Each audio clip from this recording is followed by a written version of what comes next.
You will not become a millionaire from junk removal. Let's talk about it.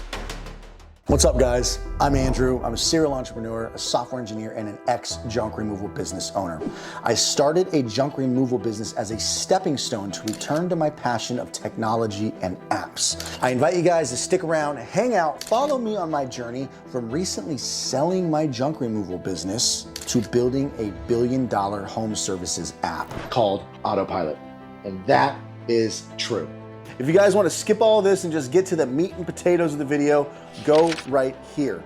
I'm going to give you a 20-hour, $1,000 course. I'm doing 6 months of coaching, 2 classes a month, and also 1 Q&A per month. The classes will be recorded. There is countless resources with my pricing sheets, door hangers, contracts, Google Ads, negative keywords, call recordings of my actual VAs crushing it on the phones.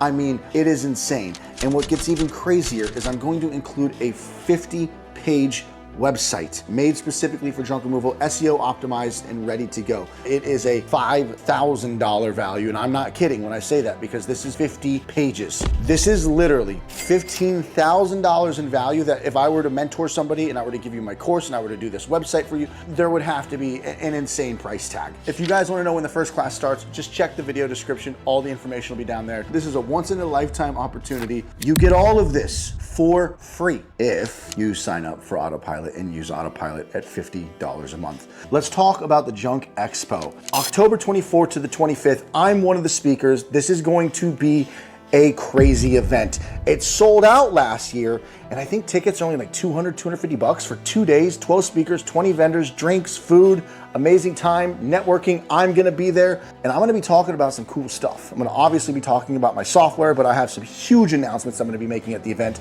I'm also giving away a $10,000 dump trailer at the event, no strings attached. I hope to see you guys there. If you want to buy a ticket, go right here, junkexpo.com with a hyphen in the middle of Junk Expo. Let's talk about becoming a millionaire in junk removal. Was the title clickbait? Yes and no. This was a topic of discussion on a podcast a while ago that I had, and it's come up quite a few times. So I wanted to talk about the realities of becoming a millionaire in junk removal. So I'm not talking about if you make 100 grand and you take the 100 grand, you invest it well, you buy property, a year, 2 years later, it appreciates, it's worth $1 million, you sell it and you have $1 million in equity and you're a millionaire, okay? That would be becoming a millionaire from real estate. So what I'd like to do really quick is define becoming a millionaire from junk removal. My definition is going to be, can you sell your business for $1 million cash, or can you generate $1 million in profit in 1 year? So EBITDA, earnings before interest, taxes, depreciation, and amortization. What you generate before paying the tax man. So let's say you do 4 million top line and you make $1 million EBITDA. I would consider you a millionaire from junk removal. And I preface this, guys, with everybody is built different. Everybody has different aspirations. Everybody has different skill sets. So what I wasn't able to achieve, you might be able to achieve. I talked to quite a few people who want to take down 1-800-GOT-JUNK. It's a big undertaking, but anything's possible. What I was able to achieve was hitting $1 million top line revenue. And I was in business for 2 years and 4 months before I sold. So I was only able to sell for $225,000. Most people don't talk about their profits. Anytime they talk about numbers, they talk about how much revenue or sales they generated. And that's just kind of like how people refer to how much money they made. And you always have to take that number and assume, 20% margins, 30%, 50%, depending on which industry. In home services, if you plan on scaling, you want to scale and you have employees and workers' comp and things can get pricey. Your margins can drastically reduce for being in the labor business. It is expensive carrying insurance on equipment and insurance on labor employees because of the risk associated with them being able to get hurt. So our workers' comp insurance is generally more expensive. Anyways, I'm going off topic. Now that we have the definition, what I define as a millionaire from junk removal, achieving that $1 million business is very tough in junk removal. There's gonna be more videos coming out where I talk about why everybody decides to start a franchise in junk removal, or why I've at least realized a lot of people want to franchise or attempt to franchise, and also why a lot of people seem to be stuck at that $1 million top line, and why a lot of people quit and become coaches and start training and teaching and consulting. To stop beating around the bush, the reason why you will not become a millionaire from junk removal is because home services in general, it's very hard to scale. When I hit $1 million top line, to get to that next level required serious commitment. Meaning, it was already hard to get to $1 million. I want you guys to think about, like, getting to $1 million top line, honestly, is very doable if you're in a big city. It really is. If you maximize your ad sources, you crush Google Ads, you crush organic, you crush Facebook, you can hit $1 million. You really can, in a big city. But it takes a lot of work. It took me 2 years. Well, actually, it took me 14 months to hit $1 million, and I had 2 locations, and I was pretty much stuck there. It was very hard to get more trucks in that same city because I had maxed out Google Ads. So the only way to grow was through time. Networking more and just getting more known in my industry, doing more community involvement, waiting for referrals to stack up, or find another lead source or an ad source and stack that. There was no fast way of getting more trucks in the same area, in the same city. Even in Los Angeles, I couldn't just pop up a second truck. I needed more leads, but I was pretty much maxed out on Google. I tried launching a second truck in LA, just cranking the Google ad style. It wasn't that easy. So I had to start looking at other ways to get customers. What I'm trying to say is scaling in junk removal is very difficult because it's capital intensive. You need good credit, you need capital, and then when you go to a new location to start a new location, what are you gonna do? How are you gonna find your lead employees? Are you gonna stay out there? What if you have a family? Are you gonna keep flying back and forth? Are you gonna go out there for 3 months until the location's running? You can kind of see why people start to franchise these types of businesses, because keeping them all owned by you, staying corporate, launching each location and you running each location, becomes very operationally difficult. Did I say impossible? No.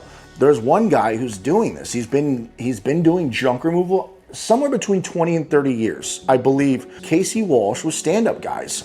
I think they're, what did he say, 7 million top line? I don't know their margins, but I imagine at the lowest 10 to 15%, but I would imagine somewhere in the 20% margins is where he's sitting around. I forget how many locations, but he's like on his 10th location, something like that. I'll make another video about how much you can sell your company for, but if I'm doing $1 million top line and I'm doing $250,000 profit, I could sell for 1x EBITDA. That's just how it works in this space if you're under 3 years.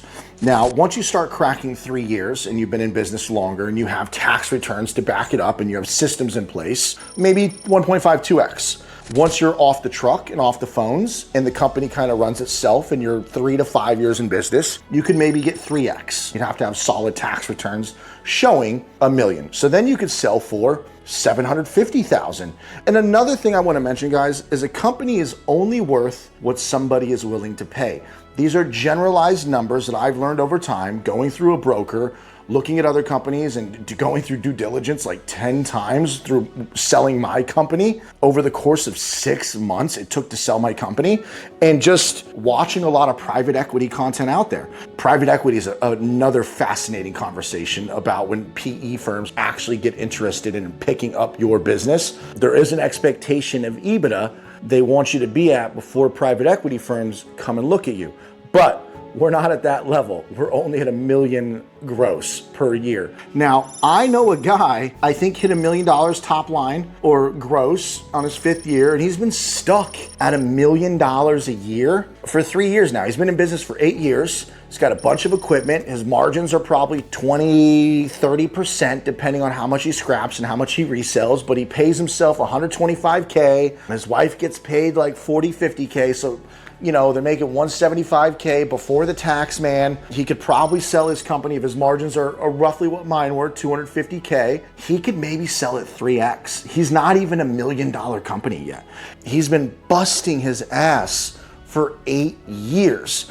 I saw a video of him recently. He's still on the truck sometimes. He's still ripping out carpet. And I'm not saying that's bad at all. What I'm saying is 8 years and you still can't sell your company for $1 million. I wouldn't have been able to either. And well, I definitely would have been able to within 8 years. I had a plan. The goal would be to get to 2 million gross sales per year so that I'm generating, let's say, 25% margin. So I'm doing $500,000 profit and I'm in business for 5 years. Solid tax returns. I could probably sell it somewhere to 2X to 3X. So I could sell between $1 million and $1.5 million.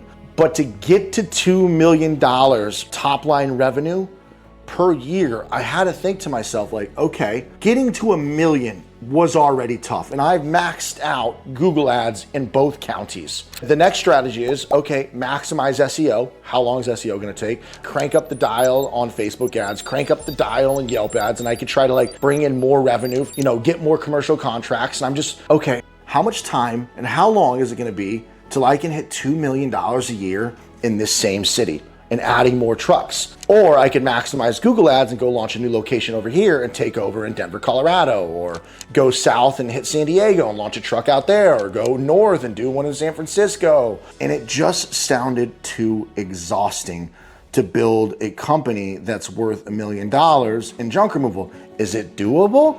Absolutely, 100%. But now you see where I struggled with, okay, I've been grinding to get these 2 locations for 2 years and 4 months. And to launch another location is gonna cost some serious capital, some serious commitment. I have kids, I have a wife. How am I gonna find an employee that I trust in a new city? Do I franchise? Do I keep it corporate owned where I bankroll the entire thing and I have to bankroll the Google ads, bankroll the equipment, find a good employee, blah, blah, blah, blah. That is the enterprise value of being able to build a company that's worth $1 million that would actually sell for $1 million. That's the thing, is somebody has to want to buy it for $1 million for you to truly be a millionaire in junk removal, right? Casey Walsh, absolutely, he is a millionaire from junk removal. 100%. He could sell his company like that for, 30 years in business. He could sell for a lot. Now, there's the other one is making $1 million a year. We're not gonna even talk about that one because you would have to be make your company profiting EBITDA $1 million a year. As you scale, margins always get worse. That's just the nature of the game. So let's say instead of 30% or 25%, 20% margins. So you need to be doing 5 million gross sales or top line, and that would be $1 million profit per year that your company would be making. So enterprise value is a little easier to achieve. So that is why it is hard to become a millionaire in junk removal. It's not that it's not possible, but now you see why I decided to sell and put my money towards Autopilot, because Autopilot can be $1 billion company. But hey, not everyone here is trying to take down Junk King and 1-800-GOT-JUNK and all of them. Most people are just like, Andrew, if I could just hit 400K, and when you're on the truck doing the work, you can profit half of that. So you're doing 300K, 400K, 50% margins because you only got one employee helping you out sometimes, and then you're not going crazy aggressive with ads. Most of it's organic, or you're just doing Facebook or social media. It's safe to say 50% of your revenue could be profit. That is what captivates most people, is that you could make great money being on the truck, just roaming around, doing jobs, getting exercise, running your own business, and doing jobs on your own time and not having a boss. That is the beauty of junk removal, and the barrier of entry is incredibly low, which is why it's getting more saturated. But guys, I wasn't trying to be a Debbie Downer. I just wanted to be realistic with becoming a millionaire in junk removal. And even when you see some of my videos of like, made $1 million in junk removal, yeah, made $1 million in sales, which is still an incredible number. And I want to be completely honest about that. Like, I'm 100% proud that I generated $1 million in sales my first year in junk removal, which is insane and absolutely ludicrous that I did that. Just shy of 1.1 million my first year, and then 1.1 million my next year. If you guys haven't seen my older videos, go to my videos tab, sort by oldest, and watch all my videos of me on the truck. I break down Google Ads, I go over everything. So I hope this video brought a sense of realism of what can be done in junk removal. And like I said, I'm not trying to be a Debbie Downer. Anything is possible. I just want you guys to know what you're in for. This product, I know I can truly turn into $1 billion company. The benefits outweigh the cost.